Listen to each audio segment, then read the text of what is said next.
يا مساء الفل. في كذا طريقة علشان تدور بيها على وظيفة في مجالك تكون ريموتلي او تعرف تشتغلها من البيت. اولهم هي PDF اللي هنشوفها مع بعض دي، ودي يعني هدية مني للناس اللي معانا في القناة هنا. دي حاجة اشتغلت عليها يومين. دي شركات محتاجة ناس دلوقتي حاليا في تقريبا جميع المجالات اللي تنفع تشتغلها من البيت. علشان تعرف ازاي تاخد PDF دي هتكمل معايا لحد بس اخر الفيديو عشان اقول لك الطريقة اللي تعرف تاخد بيها PDF دي. لكن في الفيديو ده عموما هنشوف حتى من غير PDF ازاي تشوف او تعرف تجيب الشركة اللي محتاجة ناس في مجالك، وكمان هنعرف ازاي نشوف متوسط المرتبات في الشركة دي علشان تعرف ترد على السؤال المهم جدا وهو الاكسبكتد سالري بتاعك كام، او انت عايز تاخد مرتب كام. لان لو بصينا على وظيفه زي دي هنلاقي ان هنا هم كاتبين ان المرتب الرينج بتاعه من 75,000 يورو ل 80,000 يورو، ده بيبقى في السنه طبعا. وهنا شركه ثانيه كاتبه ان المرتب برضه 70,000 دولار في السنه. نفس الشركه كاتبه في وظيفه ثانيه ان بتاخد الحساب بالساعه مش بالسنه يعني، فانت تضرب انت بتشتغل كام ساعه في الاسبوع. هنا اب تو 30 ساعه فبتاخد 20 في 30 600 دولار في الاسبوع، وهتعمل حساباتك يعني. ونشوف شركه ثانيه مش كاتبه هنا مش كاتبه ان المرتب كام زي هذا شركات كتير. فانت عايز تعرف قبل ما تقدم في الشركه، او انت خلاص استقريت على شركه عايز تعرف المرتبات كام او متوسط المرتبات كام، في كذا طريقه هنتكلم عنهم في الفيديو ده. فكوبايه القهوه ويلا نبدا.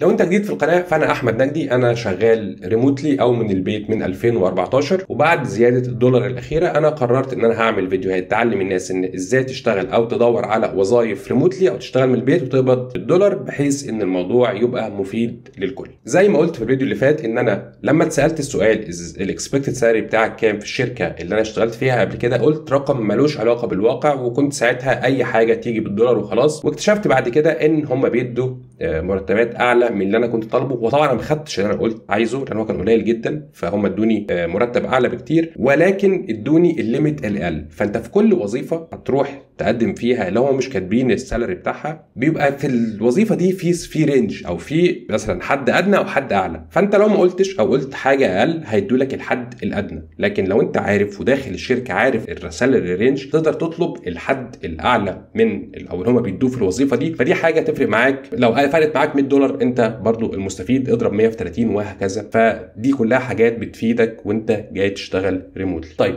واضح جدا ان عشان تشتغل في وظيفه ريموتلي لازم تكون الوظيفة كاملة، تقدر تعملها كاملة متكاملة عن طريق جهاز الكمبيوتر بتاعك أو اللابتوب. فأنت للأسف لو مجالك أو الشغلانات بتاعتك محتاجة وجودك في الوظيفة، فللأسف الفيديوهات دي مش هيبقى ليها لازمة ليك إلا بقى لو أنت تروح تتعلم حاجة جديدة أو تغير الكارير بتاعك كله وتتعلم حاجه ينفع تشتغلها كامله من على الكمبيوتر بتاعك او اللابتوب بتاعك. طبعا المجالات كتيره جدا اللي محتاجه او ينفع تشتغلها ريموتلي، بتشمل البرمجه بجميع انواعها، الذكاء الاصطناعي او الارتفيشال انتليجنس، داتا انجينيرز، داتا ساينتست، كل الحاجات دي من ضمن المجالات. عندنا الديزاين، الجرافيك ديزاين، الديزاين بجميع انواعه. عندنا الفيديو اديتنج، عندنا السوشيال ميديا ماركتنج وميديا بايرز والحاجات دي كلها. عندنا HR او البيبل، قسم البيبل هو بيبقى في الشركات. عندنا الحسابات او الاكاونتنج، عندنا الليجل او الشؤون القانونيه. عندنا بروجكت مانجمنت، البرودكت مانجمنت. عندنا طبعا الكاستمر سكسس او الكاستمر سبورت او التكنيكال سبورت، الدعم الفني عموما. عندنا الاكاونت مانجمنت او اللي هم الناس بيبقوا مديرين الحسابات. عندنا طبعا التكنيكال رايتنج او انك تبقى كاتب تقني. فدي كلها مجالات لو انت اوريدي في واحد من المجالات دي فده لازم تدور على شغل بره بصراحه، لان المجالات دي مرتباتها في مصر غير آدمية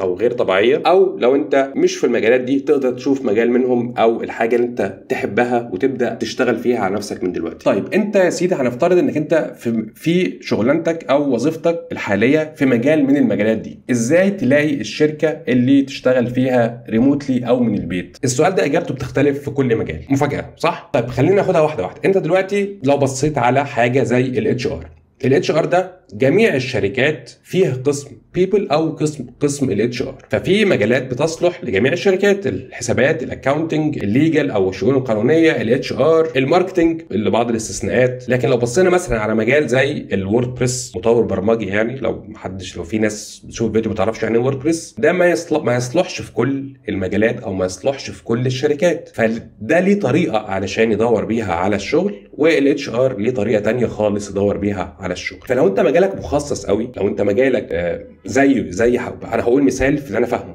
مثال على ووردبريس، المجال اللي انا بفهم فيه. فاللي مش مفاجاه في المجال بتاعي، انا عارف الشركات اللي بره، عارف ان في شركه اكس اسمها اكس بتعمل منتج اكس علشان انا بستخدمه عندي في الشغل اليومي. فانا عارف ان في شركات بره مصر بتعمل منتجات بره مصر انا بستخدمها في الشغل بتاعي اللي بعمله بشكل يومي. فانا عارف ان في منتجات معموله من شركات بره، تمام؟ فالشركات دي هي دي اللي هبدا فيها او هيبدا بحثي عنها. وده بياخدنا للخطوه الثانيه. يبقى الخطوه الاولى، انا في المجال بتاعي عارف الشركات اللي بتعمل منتجات او بتساعد بطريقه ما في مجال عملي. هروح على مواقع الشركات دي، لان معظم الشركات دي هتلاقي عندها ويب سايتس، ومعظم الويب سايتس دي هتلاقي فيهم صفحه كارير او جوبز تحت في الفوتر او في الموقع في مكان ما. وده اللي انا عملته اصلا في الشيت او الPDF اللي هتشوفوها او هتعرفوا تاخدوها ازاي في اخر الفيديو. يعني لو فتحنا الشيت دلوقتي ورحنا عند هدوس على اي حاجه من هنا، انا بدوس على اي لينك، مش مجهز لينك، خلاص دي صفحه الكاريرز على طول. ولكن انا جبتها ازاي؟ بروح على الموقع، تمام، بدور في الصفحه بتاعه الموقع، دايما بلاقيها في الفوتر هنا، هلاقي هنا كاريرز. بنفتح اي موقع تاني، اي حاجه تانيه، ده موقع chess.com مثلا بتاع الشطرنج، هنزل تحت خالص هلاقي هنا كلمة جوبس أو وظائف. فأنت هتلاقي في المواقع دي كلمة كاريرز، كلمة جوبس، كلمة work for us، كلمة we are hiring. كل المواقع دي بتلاقي فيها اللينك ده تحت. ودي افضل مليون مره من مواقع الشغل اللي زي انديد او زي ريموتلي او زي الشركات اللي بيبقى فيها او شركات توظيف. بس انا الشركات دي مش بقول عليها وحشه، بس دايما الطريقه دي تبقى افضل، انك انت تروح على موقع الشركه وتشوف شركه الوظائف بتاعتهم. الشركه هتعرف انك انت عارف موقعهم، وصلت عن طريق موقعهم، فده بيبقى من وجهه نظري افضل بكتير من مواقع التوظيف الثانيه. طيب لو هنفترض انك انت مش عارف توصل للشركات دي، ففي مواقع للعمل ريموتلي زي انديد، زي remote.co، زي working nomads. كل دي مواقع توظيف. انت اصلا لو دورت على النت هتلاقي مواقع التوظيف دي منها كتير، ولكن ده خليها دايما اخر طريقه دور بيها على الوظائف دي. طيب تعال نشوف مثال عملي على المجال بتاعي اللي هو ووردبريس. وقلنا ووردبريس دي حاجه للمواقع، ده مش موضوع الفيديو دلوقتي، ولكن تعالوا نشوف انا ازاي ادور على شغلانه ليا في المجال ده. انا بستخدم حاجه اسمها WPML، ده منتج خلاص، فالمنتج ده بتعمله شركه. فتعالوا نشوف الشركه دي محتاجه وظائف ولا لا. فهروح على موقع المنتج اللي انا بستخدمه ده، هندور على يا اما جوبس، يا اما كاريرز، يا اما وي ار هايرنج، يا اما ورك فور اس. تعالوا نشوف هنا، دايما بتبقى في الفوتر تحت. فلو نزلنا هنا بيقول كلمه جوبس، نفتحها هيودينا على صفحه الجوبس او صفحه الوظائف بتاعت الشركه دي. هنا عايزين هم paid media specialist، وعايزين senior DevOps engineer. وعلى فكره وظائف في الQA، الDevOps، البرودكت مانجمنت، البروجكت مانجمنت، الموضوع بقى كتير وموجود، ناس طالبينه كتير. فتعالوا نشوف هنا مثلا، هنا عايزين من اوروبا او من ميدل ايست او من افريكان وركينج اورز. فاوكي دي مناسبه ليا. هنفترض هشوف الجوب ديتيلز، دخلت هنا كلام مش كاتبين المرتب، competitive salary in USD. طب مرتباتكم كام؟ فانا عشان اعرف ارد على expected salary عندي حاجه من الاثنين، يا اما ادور اونلاين زي ما هنشوف دلوقتي ازاي نعرف المرتب بتاع الشركه دي او متوسط مرتبات الشركه دي، يا اما ابعت ليهم ولما يردوا عليا بمنتهى الجرأه اسال الريكروتر او الراجل اللي بيوظف انتوا مرتباتكم عامله ايه. وده مش عيب وده مش غلط، عشان تعرف انت ترد. هو يقول لك والله الرينج بتاعنا من كذا لكذا، فانت تروح تقول له خلاص انا الاكسبكتد سالري بتاعي هو الرينج او الرينج الاعلى عنده. لان لو فرق حتى في $100 في $200، في ناس بتفرق زي ما احنا شفنا في الاول خالص في الشركه اللي هي دي، ان الرينج بيفرق في 5000 يورو في السنه. فده صالحك 5000 يورو في السنه بتضرب في 30 ف 150,000 جنيه في السنه ليك، يعني لو انت قدرت تاخد الرينج الاعلى ده. خلاص الشركه دي عرفنا ان اسمها اون ذا جو سيستمز، فهنروح على موقع اسمه جلاس دور. جلاس دور ده موقع بتعمل عليه اكونت، ناس زيك اشتغلوا في الشركات دي بيروحوا ما يعملوا ريفيوز للشركات دي، ومن ضمنها المرتبات. طبعا بتبقى حاجه انونيمس او حاجه الناس ما بيبقاش ظاهر اساميها يعني. فهنروح على جلاس دور وهنكتب اسم الشركه، تمام. هتظهر لي الشركه دي بتاعتنا دي، وهنلاقي عندنا هنا في 51 ريفيوز، وفي ناس اتكلموا على السالري 2 بس. فتعالوا نشوف متوسط السالاريز كام. هلاقي هنا سوفت وير كيو اي انجينير بياخد $130,000 في السنه، دي حاجه بتبقى في السنه. وهنا ده $129,000 في السنه الفرونت اند ديفلوبر. طيب انا بقى هنا عايز ادي لك نقطه مهمه جدا. المرتبات دي دايما بيبقوا الناس بتوع امريكا هم اللي بيعملوا الريفيوز دي، او الناس من اوروبا. فالمرتبات دي ال 129 او ال 130 اي واحد فيهم، علشان انت تعرف المتوسط بتاعك بتاع ناس في مصر او في الشرق الاوسط، اقسم الرقم ده على 2. ليه؟ لان في اوروبا او في امريكا او الضرايب بتبقى كتير، فهم بيدفعوا للناس دي اكتر حتى لو في نفس الشغلانه. لو انت في مصر وشغال في وظيفه معينه في قسم معين، وزميلك ده في مكان تاني في اوروبا مثلا او في امريكا، هتلاقي مرتبه اعلى منك في نفس الشركه علشان موضوع الضرايب. فدي خدها ليك، دي حاجه ليك يعني، ان السعر الرقم اللي هتشوفه هنا تقسمه على 2، وهو ده الرينج بتاع الوظيفه دي. وبرده احنا 130 دي قسمتها على 2 تبقى $60,000 في السنه، اللي هم قسمتهم على 12 يبقى $5,000 في الشهر، وده حلو. لكن دي ملحوظه حبيت اقولها بس. طيب لو انا ما لقيتش الشركه على جلاس دور، زي ما قلت لك بتابلاي او بتقدم على الشركه. طبعا عشان تقدم بتحتاج كفر ليتر مهم جدا، وبتحتاج ريزومي او سي في، وده مهم برضو. ده هنتكلم عليهم ان شاء الله في الفيديو اللي جاي، فما تنساش تشترك في القناه. ولما يرد عليك الريكروتر او الاتش ار او ايا كان الشخص، انت تقدر تساله بكل جرأه، مفيش عيب ولا اي حاجه، هيقول لك كذا. لان حصلت معايا شخصيا من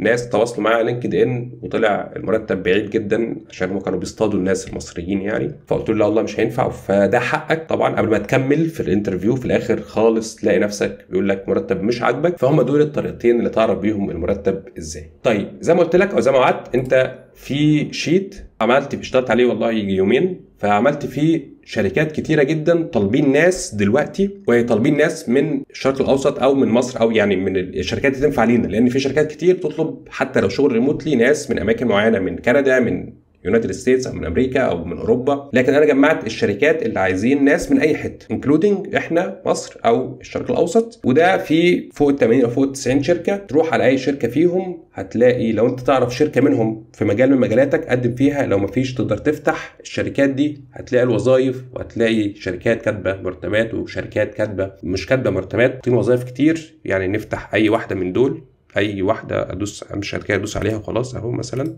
دي شركه ميلر لايت طالبين، لا برضه هتلاقي البينيفيتس زي ما احنا قلنا برضه في الفيديو قبل اللي فات، البينيفيتس بتاعت كل شركه. هنا عايزين فيديو بروديوسر، حاجه كويسه جدا بتاع فيديوهات. واحد بروجكت مانجر وليجل كونسل، حاجه في الشؤون القانونيه. تعرف تفتح الفيديو بروديوسر دي، اكيد تنفع حد فيكم ان شاء الله. الجوب ديسكريبشن هنا فيديو بروديوسر واي ميلر لايت اهو. هنا مثلا المرتب بتاع فيديو بروديوسر دي من 35,000 ل $55,000 في السنة، اللي هي كام؟ نقول مثلا 35,000 على 12 ب $2,900 في الشهر، اللي هي مثلا يعني في الشهر 87,000 جنيه. ده أقل حاجة في الشركة، وحاجة كويسة أعتقد. تاخد 31 أجازة، يوم أجازة في السنة. تاخد ماك بوك، وده حاجة كويسة والله. المهم يعني دي اهي شركه من ضمن الشركات. دوست هنا اي حاجه والله، ما حاولت اقسم الكاتيجوريز يعني. كلمه سيرفيس دي معناها ان الشركه بتقدم سيرفيس بتاخد عليها فلوس، عندهم برايسنج بيج. هنا دول سوفت وير ديفلوبمنت، شركات كتير. خد الشيت او خد الPDF دي ودور براحتك، وان شاء الله تلاقي وظيفه. وعشان تاخد الشيت ده هتلاقي لينك في الديسكربشن، هتدخل ايميلك هيجي لك اوتوماتيك على طول الايميل اللي فيه اللينك بتاع الPDF. ان شاء الله في الفيديو اللي جاي هنتكلم عن حاجتين مهمين جدا، الكفر ليتر والريزومي. فلو الفيديو عجبك اتمنى تعمل شير، واتمنى تعمل لايك، وان شاء الله اشوفكم في فيديوهات جايه.